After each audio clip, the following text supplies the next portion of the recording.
Hey guys, welcome to Flip It TV. I am here in the studio with none other than Kiernan McMullan. We've been trying to get him for ages now, but he's so hard to pin down. Thanks very much for coming on the show. I am hard to pin down. You are really hard to pin down. How are you getting on anyway? I'm good. Here in the studio. Yeah. With creepy radiators. Creepy studio. Creepy Last studio. day. Yeah. Yeah. We got like 10 tracks made the final cut, so. Very good. Brilliant. So is that enough for an album? Yeah, I think it is. I always wanted like 12 or 13. But yeah. I guess double digits were probably good, right? 10's good though. You know, not too long, not too short. Yeah. Just enough. So tell me about the term singer-songwriter. Do you like the term or do you dislike it? Well, it's accurate. Yeah.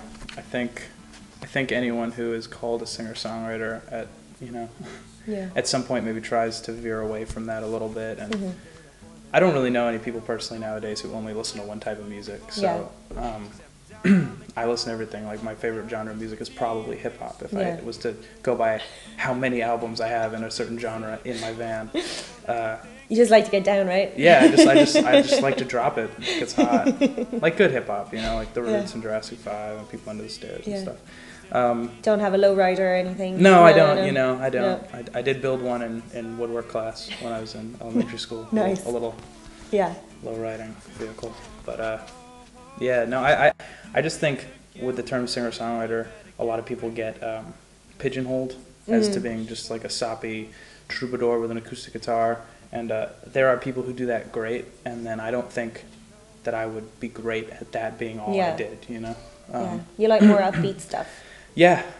I like serious songs with uplifting-ish music. Yeah, because like I would never term you as a singer-songwriter myself, because when you do listen to your stuff, like yes, technically you are a singer-songwriter, but your stuff is so much more. I write songs. Yeah, but it's so much more upbeat. Than everyone's a singer. Anyone who writes songs and sings is a singer-songwriter. I guess you know what I mean. You can call Bruce Springsteen and Bob Dylan singer-songwriters. You can also call Moby or any person who writes music and sings. Probably term them as a singer-songwriter. Okay, like your sound would be funk, rock, pop, jazz. Yeah, that would probably be what's on my dated MySpace page for my last record. No, I think it's just songs. You know, like I have a bunch of stuff that I listen to and I really like, and a bunch of sounds that I like, and a bunch of ideas that I usually come into the studio with, and then I try to make them sound the way they do in my head. Yeah. And every album, I think I get a little bit closer to them sounding the way they do in my head. You want them, know? And they're just songs. I don't know. Yeah. Where do you take your inspiration for your songs? Well, in general, my life. Yeah. But in every facet of it. And then I think with this album, it's a different thing because this record is a concept album. It's going to basically tell the story of the last 2 years. I left November 2nd, 2008 from Shannon to Boston. Because you were you've been on the road for 2 years, and that's a really long time. Yeah. Like a really, really long time. And did you find it lonely at times or anything? So yeah. Well, that's why I think this album is interesting, because it's gonna have, in those 2 years there were the highest highs and the kind of lowest lows or whatever. It's very yin and yang, and I had some amazing times, and that's why I'm continuing to do it. And I haven't stopped yet, but the low stuff is also in the record. It's all kind of written in. But it's interesting because I'm literally on the same flight November 2nd, 2010. That's so funny. So it's literally 2 years to the day. Everything. Yeah, same time and everything. So I'm trying with 10 songs to artistically tell you can't tell every story, but Tell us about the first couple of months of going to America. You're by yourself and you're just literally on the bus, and you just went from town to town on a bus. I did Greyhound buses, and I hitchhiked a lot. Yeah. It was very, very weird. I met a lot of really, really strange people. A lot of stories. I'll have to write a book of. I think you need to write a book. Stories or something. But that was. It's really rushed. Like even now I have a van, and even if I have a 7-hour drive, 8-hour drive to the next gig, I know that I can try and wake up the next day and drive the 7 or 8 hours to the next show.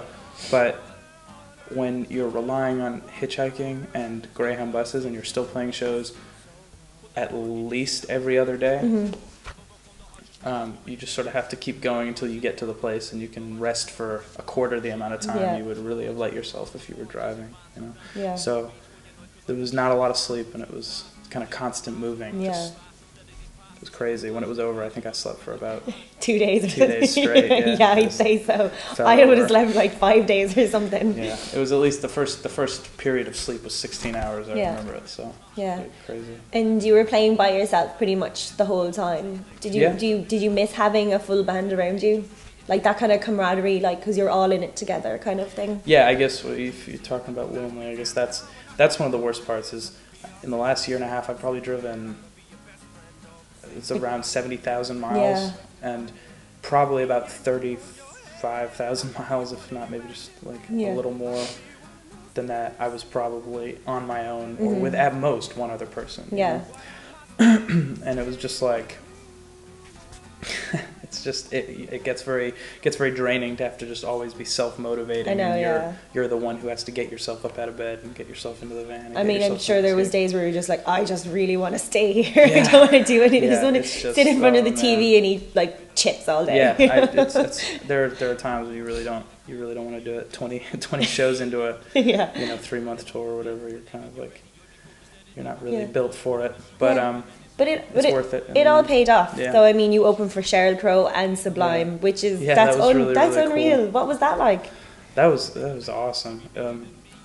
It's funny. I guess it's the big show thing. I didn't really get a chance to meet any of them, but there were so many people there. Everyone was really like responsive to the music both times. So and we got to watch the shows for free. That's really cool. And you got to and you can put down like, I opened for Sheryl Crow and Sublime. Yeah. And I think within getting to see any of those shows for free is cool, because even artists that you wouldn't be rushing out the door to buy a CD of, or be rushing out to go see a show, there's still big bands playing big with big productions that are really awesome. Really in their own right, just amazing spectacles to watch. Yeah, cool. That's brilliant. Do you you probably have like tons of stories from being on the road. Is there any one in particular, one funny one that you like, that stands out in your mind all the time, that you kind of like, think about and just like makes you chuckle like every once in a while? Yeah, there's definitely more than one of those. Well, there was actually this one time we were we took a bus from New York City to Pittsburgh. Yeah. It was a 10-hour overnight, so in the like middle of the night sometime we got in Penn Station and we took the train to Pittsburgh. And sorry, it was a bus. That's why this is funny. It was a bus, and basically we're sitting on the bus, we're asleep, we're doing our thing, we're trying to get some sleep. Actually, Owen was with me. Yeah. Owen, who was recording the album. And this lady gets on the bus, and she's a very strange looking lady. She looks a little crazy. She sits in the seat behind me, and she kind of just sort of stared at me a little bit, and then she went out of view. I was like, okay, this is really, really creepy. But I went to sleep. Yeah. And I woke up the next morning, and like sometime in the early hours of the morning, my water bottle had been opened and like spilt all over me and all over my chair, and the lady was still sitting in the seat behind me with my magazine, asleep, just like sitting on her chest. And then I was like, okay, this lady has completely lost her mind. And then she just kept looking at me through the crack in the... Yeah. I don't know, I was happy to get off the bus anyway. Maybe she had a thing for you. Yeah, maybe. Yeah. She managed her way through 3 extra large packets of toffee popcorn and a large pack of onion rings within the 8 hours she was on the bus. That's a lot of toffee popcorn and onion rings. I don't know if I could cope with that. I don't know what she had a thing for. Maybe she wanted to cover you in toffee popcorn and onion rings. Wow, that is... I'm not going to say I haven't thought about that. Yeah. You liked it a little bit, didn't you? Oh my gosh. Yeah. Tell me about the audience. Is that going on the bloopers reel? No, that's going on the actual interview. Ron? So tell me about the audience in America versus Ireland. Like, I mean, they're obviously very different, but like, really which one different. do you think you prefer? You know, like without sounding like they're, I think there's a lot of things that the Irish music scene, having gigged a lot around it for a long time, has to work on. And it's the sort of stuff that helps support bands, that makes them able to keep going. And one of those things is the audience, and the audience being able to buy your merch, buy your CDs, help you pay for the gas to get to the next show. You know what I mean? Like that is what. There have been nights where if I didn't sell the CDs that I sold, I would not have eaten. You know, there have been nights I haven't sold CDs and I haven't eaten the next day. You know, I went 6 days without eating once, actually. Oh my God! Yeah, and it's just like that's horrible. Yeah, but the thing is, over there, I find that there are a lot more. You wouldn't even see a merch table being set up very often in Ireland, and the few things I've done in the UK, it's just, except for the bigger shows. Yeah. Whereas you can be the smallest band playing in the smallest little venue, and they still got a table set up with stuff to help support the band, and the people over there have always been really, really helpful, you know? Do you think that has a lot to do with geography, though? Because there might be like, it wouldn't be like maybe 6 months again till like you probably came around to see them, where in Ireland it's like, you know, it could be like maybe a month or 2 months where they might see you again. That's true. And there are a lot of, I mean, with a smaller country, there's probably a lot more bands that you can find their stuff in a few shops here and there. Yeah. But I think if, you know, a lot of the bands that tour in America don't have physical copies in shops. With the way the music industry has been going, a lot of it's digital, and if people want hard copies, I guess they have to come to the show to get them. And you know, meet the musicians that they like, and have a chat and hang out, and that's been really nice over there, is being able to have a little table set up where I can go afterwards, and it doesn't matter if people don't want to buy a CD, I don't care, but people still come over to chat, and it's really, really cool, you know, to come from 3 hours away or something, you know. That's really cool. It's really cool. The most anyone's ever come was 8 hours once to, oh my to God. see me play, and I was just that's so nice. I couldn't believe it. You know? That sort of stuff is really. I just don't. I don't know if you would find that. I mean, you couldn't find that here because you couldn't drive.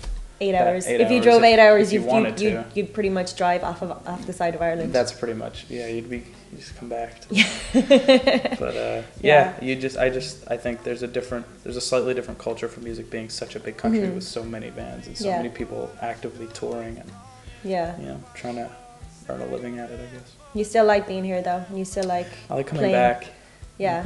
Yeah, it's nice to come back for, you know, for recording as well, you know. It's like an excuse to see family, see friends, and that's good. And play some shows around here, you know. I don't want to not play in Ireland at all. Yeah. I plan to release the next record over here and in the UK and come over and just do a full on tour here as well. Do a full tour here and shows in the UK as well. Really good.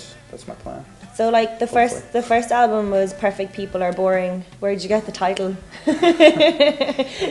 It was actually I was sitting with a couple friends of mine, and I was listening back to some of the songs on it, and on every single song I kept noticing things that were wrong with it. Yeah. And I was like, this is just, you know, and we got into, there was this kind of debate about, you know, but I just, you know, if I'm putting together the album, I want to put it out, I want it to be perfect, and then there was this whole thing of the other side of it with the, you know, but it's great, the imperfections make it and all this, and it was a nice argument, you know, the fact that the imperfections kind of made the record what it was, and I think that's what'll happen with all the albums. Like I say, you know, if you try to make what's in your head go onto the CD. Go onto the tape. Go onto the tape. Go onto the tape. The 8-track. Go onto the 8-track, but sometimes, you know, it doesn't. With the new album and the recording process, you didn't actually have any like clear songs. You know, with other bands, they would have like had songs all written out and going in. You just had like concepts and ideas going in. I had 2 songs written. The first song and the last song on the album. I had the first song being kind of like a prologue to the story, and the last song being the song 2 Years, which is like the epilogue to the album. And all the rest of the stuff was basically just compiled notes and journal entries, and video footage I had, and photos and everything like that, and kind of looking back through it all and trying to come up with some sort of way to encompass 2 years of something happening every single day to me into 10 songs. Did you have like about 20 journals? Yeah, I have it's actually a lot of song lyrics. I mean, I didn't really write too many journal entries. It would just be like, you know, a folder where I have a song lyric written on a napkin or something. Yeah, a napkin that I threw in there, and then a song lyric that I'd written on the back of a receipt from a gas station or whatever. Just little bits of ideas and lyrics and pieces, and a couple notepads full of stuff. So, and then actually there were probably about 4 or 5 songs that we wrote here in the studio. I knew what I wanted to write about. There's actually one song on the record that is from start to finish completely freestyled on guitar, and then freestyled on vocals. So it's all it's the concept of the song is there, and then I just sort of it came off. You know, if it comes off the top of your head, it's a little bit more honest or something. You know what I mean? You can kind of instead of like going back and it's just it's there, it's done, and you can't go back and change things. You don't really have a choice but to say what you want to say. You can't think about how to like rearrange your word. You just have to say it, and it comes off very genuine. I think. So you're finishing up today, but like when do you think we might expect the album to actually go onto like iTunes, or we can buy it, from a shop? I think that you may be able to find it earlier than I'm about to say, but no. I have a feeling that you'll probably see a single in the new year. Okay. And the album will probably come out around the spring or something like that. It'll take a while. We've got to mix master it, and then you'll be back to us. You try to release it in America and over here and everything. There's a lot of stuff to do, but yeah, I want to come back maybe next start of the summer is my idea now. Could always change, but and base here for a few months again and tour in the UK and stuff like that, and then go back and just keep going over there. I guess it depends what opportunities. Yeah, and you're going back to America Tuesday, right? Yep. Are you looking forward to going back? Or are you kind of like, the touring thing all over again? It's like I had such a nice time at home and relaxed. And I honestly thought I was going to get a chance to got nice food, Yeah, I thought I was going to get a chance to relax a little bit more. I feel like I flew in here yesterday. So, we've been home a month. Yeah, a little over 4 weeks. Oh my gosh. Actually, and it just feels like I actually got here in September. I've only seen you I live in November. 3 times or something since you got here. We've been locked up in the studio, and it's just been I had to cancel some to finish the record. We also had to cancel a couple possible shows and things like that here and there. So it was just I don't know. It was very intense. We were in the studio the whole time. So I guess I'll get to relax when I'm back next time. Maybe. Yeah, you get like at least some time off, Yeah, exactly. Maybe I don't know. Yeah, you totally enjoyed being home though, and like seeing your parents. And it's nice. It's I actually considered working on the record in America, but it didn't seem I could record in some random part of America, but it's 2 birds with 1 stone. Like I said, come back, see your family. Yeah, and the food. When you're away 11 months out of the year. That's true. And home cooked food. Exactly. You're like, yay. Always kind of nice. A proper breakfast. Yeah. Exactly. Some actual food in the fridge. My apartment. I know. Instead of like going out, I think I'll just have noodles again today. Yeah. Scrambled eggs. Sure. Toasts for breakfast dinner? Yeah, toast, scrambled eggs maybe, a piece of spinach. There's a piece of spinach sitting on the grate of the fridge. Use that, I guess. I don't know. If that was a joke. Yeah. I'm going to ask you 1 or 2 little funny questions. If I was on an island. Yeah, no. Well, kind of, but so. Okay. Strangest thing you've ever had in your mouth? Wow. Does everyone get caught off guard with that question? Yeah, they do. Yeah. That's the whole point. Is it okay? So when someone asks you a question like that, you're meant to just answer the first thing that comes to your head, right? Really? Well, yeah, but you can have a think about it too if you want. I mean, it could be a strange food or just a strange object. It doesn't have to be. Well, this just feels very strange. I don't know if I should even say this, but I remember once I had a competition. I'm not going to say it was early in the day. Yeah. But we had a competition to see how many sponges I could stack between my teeth. Nice. So I guess that's pretty. That's I'm gonna go with that. It's the strangest thing. Yeah, okay. Sponges. What do you have? It was 5. 5? I think I got 5. That's a good amount. It might have been 4. You can't bite down. So yeah. It's like you can't. Oh, so you have to just. I had to try and stack them. Oh, they were okay. Okay. I don't know why. Do you have any special skills or a party piece that you pull out? Well, I could take I could pull my thumb off. No. When you're when you're at a party and you're just drunk and you're just like, this is my party piece. Woo! No, I'm not double jointed. I don't know magic. Yeah. And then people are like, I play a song. It's kind of, Okay. I wish I had something, something really cool that nobody knew. You can practice for next time. Yeah, right. Yeah, I expect when you come home next summer, I want a karate piece. Yeah. Like a backflip or something. I would love to be able to do card tricks. Yeah. Like I would love to just be able to sit at a table and just do card tricks, and then just like, I thought it would just be one of the coolest things ever. And that's one thing I will aspire to. Cool. That and like, learning Italian or whatever. I feel like if I do those two things. If you go back to America, you should really learn like Spanish. Yeah, but I like being kind of random. Yeah. Italian. I think you should learn Japanese. Yeah. I would love to learn the CDs on cool. CDs. The Rosetta Stone yeah, for like $500 or something.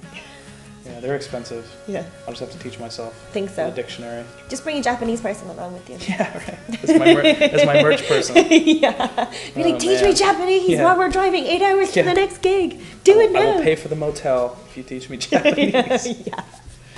Oh my God. Thanks so much for coming on the show. It was great having you, and I'm looking forward to seeing what you have for us in the future. And good luck with the tour and everything. And can't wait to have you back. And next time we all have to like have a proper session when you're home. Yeah, we'll do the interview at a bar. Yeah. The bars are bad. No, well they can be noisy and then there's drunk people in the background. You don't want that. No. We'll do it in a field. Yeah. Might do it in the field by the creepy house. Have a picnic interview. Yeah. Comfort food. Yeah. All right, thanks guys. On the street where you stand.